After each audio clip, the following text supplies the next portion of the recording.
BSc CGL 4 class में हम आपके लिए उपस्थित होंगे। एक दिन जनरल साइंस का एमसीक्यू लेकर के, अगले दिन जो है जनरल स्टडीज के एमसीक्यू के साथ। ये सारे एमसीक्यू प्रश्न जो है हम एनसीईआरटी किताबों से तैयार करेंगे ताकि आपके लिए एग्जाम में बहुत ही आसानी हो। सवाल पहला है कि निम्नलिखित में से कौन सा सही सुमेलित नहीं है। ध्यान से पढ़िएगा सवाल को कि निम्नलिखित में से कौन सही सुमेलित नहीं है। नहीं लगा हुआ है। विटामिन के नाम दिए हैं, यानी विटामिन B1 और इधर है thiamine, vitamin D calciferol, vitamin A ascorbic अम्ल और विटामिन B12 साइनोकोबालामीन। तो यहाँ पर विटामिन B1 सुमेलित है कि थायमिन होता है उसका रासायनिक नाम, वहीं विटामिन डी का रासायनिक नाम कैल्सीफेरॉल होता है। विटामिन ए का रासायनिक नाम एस्कॉर्बिक अम्ल नहीं होता है, बल्कि विटामिन ए का जो रासायनिक नाम होता है दोस्तों वह रेटिनॉल होता है। और विटामिन B12 का जो रासायनिक नाम होता है वो साइनोकोबालामीन होता है। अर्थात ऑप्शन डी भी सुमेलित है। तो सुमेलित जो सही नहीं है वो सी है, इसलिए पहले नंबर प्रश्न का ऑप्शन सी करेक्ट आंसर होगा। अगले प्रश्न की ओर हम लोग बढ़ते हैं। नेक्स्ट क्वेश्चन है हमारे स्क्रीन पर कि डीएनए में पाई जाने वाली शर्करा कौन है, यानी जो ऑप्शंस हैं हमारे पास इनमें से कौन सी शर्करा डीएनए में पाई जाती है। जी, डीएनए में पाई जाने वाली अगर शर्करा की हम बात करें तो वह शर्करा पेंटोस है। कौन सी शर्करा है? पेंटोस है जो डीएनए में पाई जाती है। ऑप्शन बी करेक्ट आंसर होगा। डीएनए और आरएनए दोनों में, डीएनए और आरएनए दोनों में जो है पेंटोस पाई जाती है। डीएनए में जो है डीऑक्सी राइबोज के नाम से और आरएनए में राइबोज के नाम से जानी जाती है। डीएनए में डीऑक्सी राइबोज के नाम से और आरएनए में राइबोज के नाम से जानी जाती है। पेंटोस शर्करा जो है डीएनए और आरएनए दोनों में पाई जाती है। अगले प्रश्न की ओर बढ़ते हैं। सवाल तीसरा है कि टॉक्सिकोलॉजी का संबंध किसके अध्ययन से है। टॉक्सिकोलॉजी का संबंध किसके अध्ययन से है। यहाँ पर ऑप्शंस में हमारे पास जो है हम सबसे पहले सभी के अध्ययन को देखेंगे, जिससे हमें ये पता चल जाएगा कि सही उत्तर क्या है।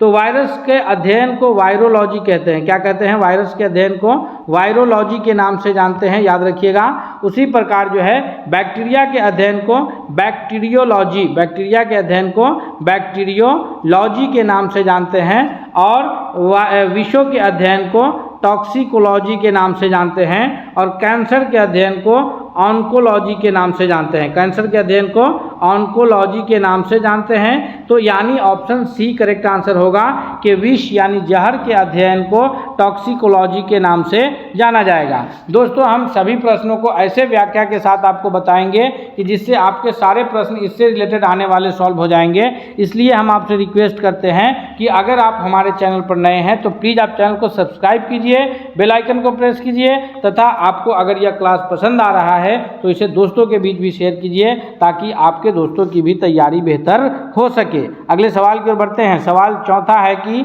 निम्न में से कौन सा रोग, सवाल चौथा नंबर है हमारे स्क्रीन पर कि निम्न में से कौन सा रोग नाइट्रेट संदूषित जल, नाइट्रेट संदूषित भोजन तथा जल के उपयोग द्वारा होता है। जी हाँ, जो क्वेश्चन क्या कह रहा है कि निम्न में से कौन सा रोग नाइट्रेट संदूषित भोजन और जल के उपयोग के द्वारा होता है। तो जो ऑप्शंस हैं हमारे पास, इसके अकॉर्डिंगली जो सही जवाब होगा कि blue baby syndrome. Option B जो है ब्लू बेबी सिंड्रोम जो है यह नाइट्रेट संदूषित भोजन करने के वजह से होता है।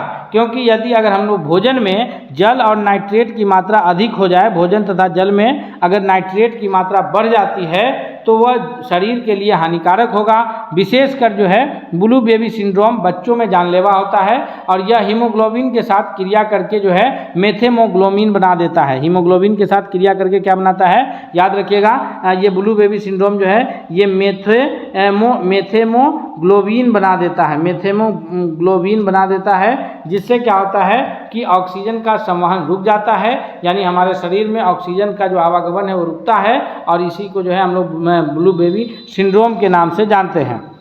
अगले प्रश्न की ओर बढ़ते हैं। सवाल पांचवा है कि निम्नलिखित में से कौन सा एंजाइम जो भोजन में उपस्थित हानिकारक जीवाणुओं को मारने का काम करता है। जी, तो इनमें से कौन सा एंजाइम है जो हमारे भोजन में उपस्थित हानिकारक जीवाणुओं को मारने का काम करेगा। तो जो एंजाइम है हमारे स्क्रीन पर, हम लोग उसके काम को पहले जानते हैं। जैसे टाइलिन है, तो टाइलिन का काम क्या है? टाइलिन एंजाइम का काम है कि यह शर्करा को स्टार्च को शर्करा में बदलता है। टाइलिन का काम क्या है? टाइलिन का काम है कि स्टार्च को शर्करा में बदलने का काम टाइलिन करेगा। और उसके बाद जो है ये जाइमेज है, जाइमेज का काम क्या है? जाइमेज का काम है कि यह ग्लूकोज को इथेनॉल में बदलेगा। ग्लूकोज को जो है इथेनॉल में बदलने का काम, ग्लूकोज को इथेनॉल में बदलेगा कौन? जाइमेज। और जो लाइसोजाइम है, यह हमारे भोजन में उपस्थित हानिकारक जीवाणुओं को मारने का काम करता है, जो ऑप्शन डी है। इसलिए 5वां नंबर प्रश्न का सही उत्तर ऑप्शन डी के रूप में जाना जाएगा। सवाल अगला की ओर बढ़ते हैं। सवाल है कि निम्नलिखित में से कौन सही सुमेलित है? यहाँ पर सही सुमेलित पूछा जा रहा है कि आमाशय अम्ल का स्त्रवन, आमाशय अम्ल का स्त्रवन, और जो बड़ी आंत है वो जल का अवशोषण, यकृत जो शरीर की सबसे बड़ी ग्रंथि है, तो यहाँ पर आमाशय से यानी पेट में हमारे आमाशय से भोजन के पाचन के दौरान अम्ल का स्त्रवन होता है, जिस अम्ल का नाम क्या है? हाइड्रोक्लोरिक अम्ल HCl जो है का स्त्रवन हमारे आमाशय में होता है। वहीं बड़ी आंत जो है यह जल का अवशोषण करती है, यह भी सही सुमेलित है। और यकृत, लीवर जिसको कहा जाता है, यह शरीर का सबसे बड़ी ग्रंथि के रूप में जानी जाती है। शरीर की सबसे बड़ी ग्रंथि लीवर है, तो यह भी करेक्ट सुमेलित है।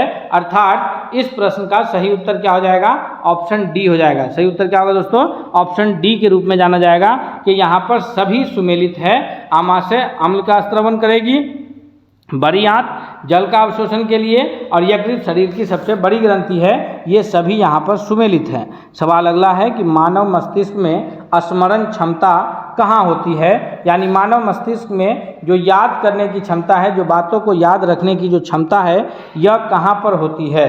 तो मानव मस्तिष्क में जो बातों को याद रखने की क्षमता है, यह सेरिब्रम, कहाँ? सेरिब्रम या फिर प्रमस्तिष्क जो है अग्र मस्तिष्क का एक प्रमुख भाग है, उसमें होता है, यानी सेरिब्रम में होता है। 7वां का ऑप्शन ए करेक्ट आंसर होगा। इसमें क्या होता है कि मनुष्य की चेतना, तर्क, स्मरण क्षमता, और इसको बुद्धि का केंद्र भी कहते हैं। सेरिब्रम जो कि प्रमस्तिष्क अग्र मस्तिष्क का एक प्रमुख भाग है। तो इसमें क्या है कि जो सेरिब्रम है ये अग्र मस्तिष्क का एक भाग है। इसमें मनुष्य की चेतना, तर्क और स्मरण क्षमता रहता है, और ये बुद्धि का केंद्र कहलाता है। यह मस्तिष्क के विभिन्न भागों में सबसे बड़ा है। सेरिब्रम जो है यह विभिन्न भागों में सबसे बड़ा है। वहीं अगर हम लोग सेरिबेलम की बात करें, तो सेरिबेलम पश्च मस्तिष्क यानी पीछे जो मस्तिष्क है, जैसे अनुमस्तिष्क का एक भाग है, पश्च मस्तिष्क कहते हैं, उसी को अनुमस्तिष्क कहते हैं। तो सेरिबेलम पीछे होता है। इसका काम क्या है सेरिबेलम का? कि यह गति को नियंत्रित करता है, शरीर को संतुलन बना के रखता है, एवं समन्वय और ऐच्छिक पेशियों की क्रिया को नियंत्रण करता है। तो हमारे शरीर को बैलेंस बनाने का काम कौन करता है? सेरिबेलम करता है। और हम जो बातों को याद रखते हैं वो किसकी सहायता से? वो सेरिबेलम के। तो सेरिब्रम मस्तिष्क के अगले हिस्से में है, सेरिबेलम मस्तिष्क के पिछले हिस्से में है। इसीलिए आप देखते होइएगा कि अगर किसी को कोई पीछे जोर से मार देता है तो उसका बैलेंस खो जाता है और वो बेहोश हो जाता है या गिर जाता है, क्योंकि बैलेंस बनाने का काम सेरिबेलम करता है, जो मस्तिष्क के पिछले हिस्से में है। अगले प्रश्न की ओर बढ़ते हैं। सवाल 8वां है हमारे स्क्रीन पर कि निम्नलिखित में से कौन सी संस्था भारत में करेंसी नोट जारी करती है? बहुत आसान है, आपके पॉकेट में जो नोट होगा आप उस पर देखते होइएगा कि वह नोट किसके द्वारा जारी किया गया नोट है। वह नोट जो है जारी करने का काम कौन करता है? भारतीय रिजर्व बैंक यानी रिजर्व बैंक ऑफ इंडिया जो है, उसमें लिखा रहता है कि मैं धारक को 100 रुपये देने का वचन देता हूं, इस तरह से। और नीचे जो है रिजर्व बैंक ऑफ इंडिया के गवर्नर का सिग्नेचर होता है, यानी ऑप्शन सी 8वां का करेक्ट आंसर है। नेक्स्ट प्रश्न की ओर बढ़ते हैं। सवाल है कि स्थिर या गतिज अवस्था में, स्थिर यानी जो स्थिति है मतलब विराम की अवस्था है, स्थिर या गतिज अवस्था में स्वतः परिवर्तन नहीं होने की प्रवृत्ति को क्या कहा जाता है?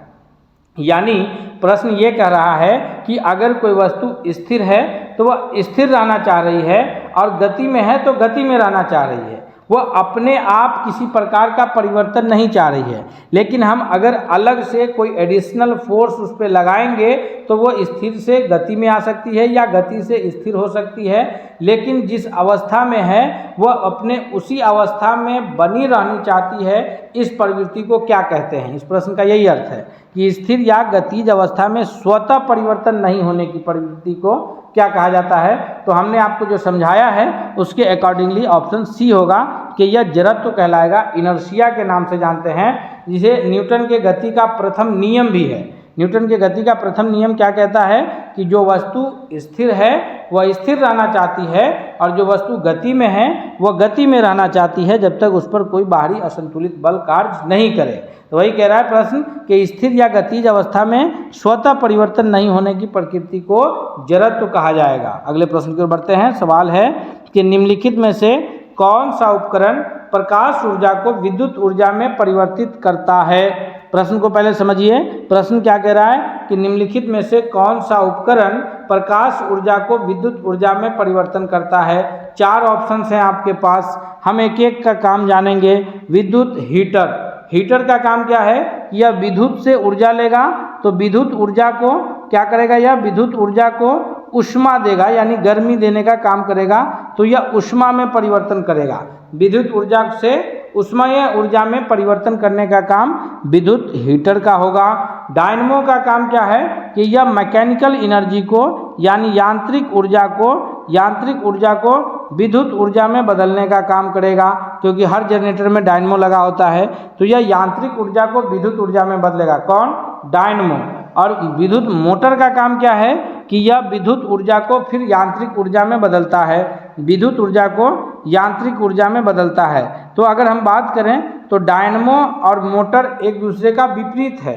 डायनमो जो है यह यांत्रिक को विद्युत में करता है और मोटर जो है विद्युत को यांत्रिक में करता है। अब है सौर सेल, ऑप्शन बी, जो करता क्या है कि प्रकाश ऊर्जा को विद्युत ऊर्जा में बदलने का काम करता है। प्रकाश ऊर्जा को विद्युत ऊर्जा में बदलने का काम सौर सेल करता है। आप चारों ऑप्शंस याद रखिए, प्रश्न किसी से भी आएगा आप करेक्ट आंसर करके आओगे। इसलिए हम आपसे रिक्वेस्ट करते हैं कि अगर आपको हमारा यह क्लास सेशन पसंद आ रहा है आपको, तो आप अपने इसके दोस्तों के बीच शेयर कीजिए। साथ ही साथ अगर आप चैनल पर हमारे नए हैं तो ज़रूर सब्सक्राइब कीजिए। हम रोज़ आपके लिए एक दिन जनरल साइंस से और अगले दिन जनरल स्टडीज़ से जो है इस प्रकार के प्रश्न जो एनसीईआरटी तथ्यों से आधारित है हम उपलब्ध कराते रहेंगे। आपकी तैयारी बेहतर होती रहेगी। सवाल है कि किसी द्रव का तापमान में वृद्धि होने से द्रव का पृष्ठीय तनाव पर क्या प्रभाव पड़ता है?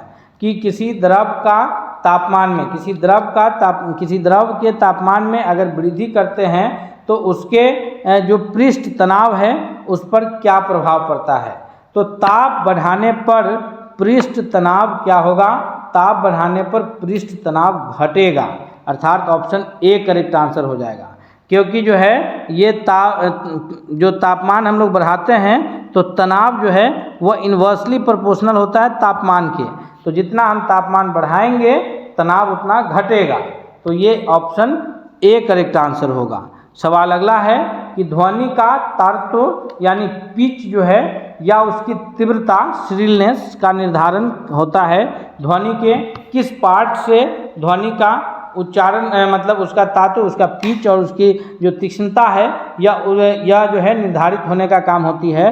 तो यह होता है उसके आवृत्ति से यानी उसके फ्रीक्वेंसी से 12वां का ऑप्शन ए करेक्ट आंसर होगा कि ध्वनि का तारत्व और उसकी जो तीव्रता है उसका निर्धारण उसके फ्रीक्वेंसी से होता है, यानी उसके जो है फ्रीक्वेंसी से होगा। फ्रीक्वेंसी का ऐसा ही मात्रक हर्ट्ज है, याद रखिएगा, hz से सूचित करते हैं। मनुष्य की जो श्रवण क्षमता है, मनुष्य जितनी ध्वनि को सुन सकता है वह 20 हर्ट्ज से लेकर 20,000 हर्ट्ज तक के आवृत्ति की ध्वनि को मनुष्य सुन सकता है। अब ध्वनि की जो चाल के बारे में हम थोड़ा सा बात कर ले तो ध्वनि की चाल अलग अलग माध्यम में अलग अलग होती है। यानी ध्वनि की चाल जो सबसे कम है वह वायु में है, जो कि लगभग 332 मीटर पर सेकेंड है। ध्वनि की चाल वायु में सबसे कम है, 332 मीटर पर सेकेंड है। द्रव में उससे थोड़ा ज़्यादा है और ठोस में ध्वनि की चाल सबसे अधिक होती है, याद रखिएगा। अगले प्रश्न की ओर बढ़ते हैं। सवाल है कि विद्युत परिपथ में फ्यूज को कैसे जोड़ा जाता है। विद्युत परिपथ में फ्यूज को गर्म तार या जीवित तार में लगाया जाता है, उदासीन तार में लगाया जाता है, भू संपर्क के तार में लगाया जाएगा। तो दोस्तों ऑप्शन से ही आपको क्लियर पता चलेगा कि ना ही उसको उदासीन तार में लगाने का कोई फ़ायदा है, ना ही उसको भू संपर्क तार यानी अर्थिंग में लगाने का कोई फ़ायदा है। हमेशा विद्युत परिपथ में फ्यूज को जो है वह गर्म तार में या जीवित तार में लगाया जाता है, इसलिए क्योंकि अगर किसी प्रकार के शॉर्ट सर्किट या लघु पतन की स्थिति उत्पन्न हो तो विद्युत परिपथ का जो कनेक्ट रहता है फ्यूज वो पिघल जाए, और पिघलने से क्या होगा कि सर्किट ब्रेक होगा, रास्ता टूटेगा, और उसके आगे जो अप्लायंस लगा होगा यानी जो हीटर, मोटर, फ्रिज, बल्ब, पंखा लगा होगा वो सभी सुरक्षित बच जाएंगे। इसीलिए विद्युत परिपथ में फ्यूज का तार को हमेशा मेन तार में लगाया जाता है। अगले प्रश्न की ओर बढ़ते हैं। सवाल है कि लोकलांसे सेल में प्रमुख विद्युत अपघट्य है। लोकलांसे सेल में जो प्रमुख विद्युत अपघट्य है वो कौन सा है। कॉपर सल्फेट का अपघट्य रहता है या फिर उसमें कौन सा रहता है। तो दोस्तों लोकलांसे सेल में प्रयुक्त विद्युत अपघट्य जो है वह अमोनियम क्लोराइड रहता है, यानी NH3Cl रहता है। Ammonium chloride, option B correct answer होगा। लोकलांसे सेल का विद्युत वाहक बल EMF जो है, इलेक्ट्रोमोटिक फोर्स जो होता है EMF, वह 1.5 वोल्ट होता है, 1.5 वोल्ट होता है। इसका प्रयोग ऐसे परिपथ में किया जाता है जहां रुक रुक कर थोड़े थोड़े समय के लिए विद्युत धारा की आवश्यकता होती है, और इसका जो मुख्यतः उपयोग है वो विद्युत घंटी या फिर टेलीफोन की घंटी, इन सब में किया जाता है। किसका? लोकलांसे सेल का, क्योंकि वहाँ पर क्या होता है घंटी थोड़ी मतलब रुक रुक करके बजने का काम करता है। ऑप्शन बी करेक्ट आंसर है। सवाल अगला है कि किसी स्वच्छ जल वाले तालाब की आभासी गहराई वास्तविक गहराई से कम दिखाई देती है, इसका क्या कारण है।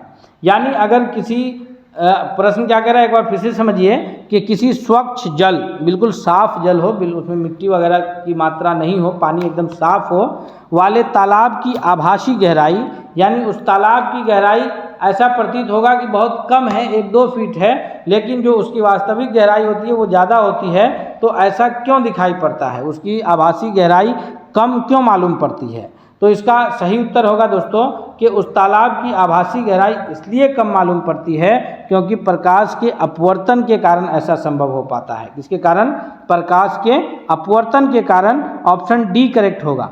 अपवर्तन के कारण और कौन कौन सी आप घटनाएं महसूस करते हैं? तो अपवर्तन के वजह से ही रात में आपको आकाश में तारा टिमटिमाता हुआ नजर आता है। तारों का टिमटिमाना किसके वजह से है? अपवर्तन की घटना के कारण है। तारों का टिमटिमाना अपवर्तन की घटना के कारण है। वहीं जो है सूर्योदय और सूर्यास्त के वक्त जो है सूर्य का दिखना 2 मिनट पहले दिख जाना, ये भी अपवर्तन के कारण है। यानी सूर्योदय से 2 मिनट पहले सूर्य दिख गया और सूर्यास्त के 2 मिनट बाद तक सूर्य दिखता रहता है, ये अपवर्तन के कारण ऐसा संभव है। वहीं किसी द्रव में कोई क्षण अगर या रड या कोई छड़ी रखते हैं तो ऐसा प्रतीत होता है कि वो टेढ़ी है, उसका टेढ़ा दिखाई पड़ना भी जो है यह अपवर्तन की घटना के कारण होता है, याद रखिएगा। अगले प्रश्न की ओर बढ़ते हैं। सवाल अगला है कि निम्नलिखित में से किस रंग या वर्ण का अपवर्तनांक सबसे अधिक होता है। यानी ये 7 वर्ण बात हो रही है प्रकाश के किरणों की। प्रकाश की किरण जो 7 रंगों का मिश्रण है जिसको विबग्योर के नाम से जानते हैं। कौन कौन से रंग है इसमें? तो वायलेट यानी बैगनी, Indigo, blue, green, yellow, orange और रेड। बैगनी, जामुनी, बैजनी, जामुनी, उसके बाद जो है ब्लू नीला, फिर ग्रीन से हरा, वाई से येलो पीला, ओ से ऑरेंज नारंगी और आर से रेड। इसमें सबसे जो है किस वर्ण का अपवर्तनांक सबसे अधिक है? तो सबसे अधिक जो अपवर्तनांक है निम्नलिखित में से किस रंग का? वह है सबसे अधिक अपवर्तनांक बैगनी रंग का। और बैगनी रंग जो है ये इसका तरंगदैर्घ्य सबसे कम है। बैगनी रंग का तरंगदैर्घ्य सबसे कम है, अपवर्तनांक ज़्यादा है और इसका विक्षेपण सबसे अधिक होता है। इसका विक्षेपण सबसे अधिक होता है। वहीं उसके विपरीत लाल रंग का अपवर्तनांक सबसे कम है, उसका तरंगदैर्घ्य सबसे अधिक है और उसका विचलन सबसे कम होता है, याद रखिएगा। अगले प्रश्न की ओर बढ़ते हैं। सवाल हमारा 17वां है दोस्तों। 20 प्रश्नों के सेट में हम 17वें प्रश्न पर आ गए हैं। हम आपसे रिक्वेस्ट करते हैं कि अगर आप चैनल पर अभी भी नए हैं तो प्लीज़ चैनल को सब्सक्राइब कर ही लीजिए और क्लास को आप अपना एक लाइक दीजिए, साथ ही साथ जो है दोस्तों के बीच शेयर कीजिए ताकि वो भी इस क्लास से फ़ायदा उठा सके। प्रश्न क्या कह रहा है कि कोका कोला जैसी पेय पदार्थ में किस अम्ल की उपस्थिति के कारण स्वाद में खट्टा होता है, यानी कोका कोला जो पेय पदार्थ है वह किस अम्ल की उत्पत्ति के कारण स्वाद में खट्टा होता है, यानी इसका सही उत्तर क्या हो जाएगा? तो इसका सही उत्तर होगा कि उस अम्ल में जो है phosphoric acid H3PO4, option A correct answer है H3PO4 फॉस्फोरिक अम्ल के कारण जो है उसका स्वाद खट्टा होता है। अगर लैक्टिक अम्ल की बात करें तो यह लैक्टिक अम्ल दही में पाया जाता है मुख्य रूप से, और खट्टे दूध में, दही और खट्टे दूध में पाया जाएगा। ऑक्जेलिक अम्ल की अगर हम लोग बात करें तो यह मुख्य रूप से पालक में पाया जाएगा। नाइट्रिक अम्ल की बात करें तो यह फिटकिरी और शोरा में पाया जाता है। किसमें? फिटकिरी और शोरा में नाइट्रिक अम्ल पाया जाता है। तो याद रखिएगा, हम आपको ऐसे प्रश्न बताएंगे कि उस पर अगर आधारित कोई भी प्रश्न आएगा तो आपसे नहीं छूटेगा, इसकी गारंटी है। सवाल है कि इलेक्ट्रॉन का एंटी पार्टिकल कौन सा है? इलेक्ट्रॉन का एंटी पार्टिकल, अगर आप प्रोटॉन सोचते हैं तो प्रोटॉन नहीं बल्कि पॉजिट्रॉन है इलेक्ट्रॉन का anti particle, option B correct answer होगा। इलेक्ट्रॉन की खोज 1897 में जे थॉमसन किए थे। अगले प्रश्न की ओर बढ़ते हैं। सवाल है कि ब्रह्मांड में सर्वाधिक पाया जाने वाला तत्व कौन सा है? दोस्तों, वायुमंडल का तो आपको भी याद होगा कि वायुमंडल में सबसे अधिक मात्रा में पाए जाने वाला तत्व नाइट्रोजन है जो कि 78% है, और ऑक्सीजन 21% है वायुमंडल में। लेकिन प्रश्न ये पूछा जा रहा है कि ब्रह्मांड में सर्वाधिक पाए जाने वाला तत्व, तो ब्रह्मांड में सर्वाधिक पाए जाने वाला तत्व जो है हाइड्रोजन है। याद रखिएगा, ऑप्शन ए करेक्ट आंसर है। अगला सवाल है जो कि आज के इस सेट का अंतिम प्रश्न है कि धुआं किस प्रकार का विलयन का उदाहरण है? धुआं किस प्रकार का मिश्रण है? तो धुआं जो है वह गैस में छोटे छोटे ठोस के कण हैं, तो अर्थात गैसों में ठोस का मिश्रण है। ऑप्शन बी करेक्ट आंसर है। दोस्तों, हम लोग अभी 20 महत्वपूर्ण प्रश्नों को इसमें कवर किए हैं जो आपके आने वाले परीक्षा की दृष्टि से बहुत लाभकारी होने वाला है। इसलिए आपसे रिक्वेस्ट है कि अगर अभी भी आप हमारे चैनल पर नए हैं तो प्लीज़ चैनल को सब्सक्राइब करते हुए बेल आइकन को प्रेस कीजिए ताकि हर अपडेट्स आप तक सबसे पहले पहुंचे। हम मिलते हैं अगले सेट के साथ, तब तक के लिए बहुत बहुत धन्यवाद।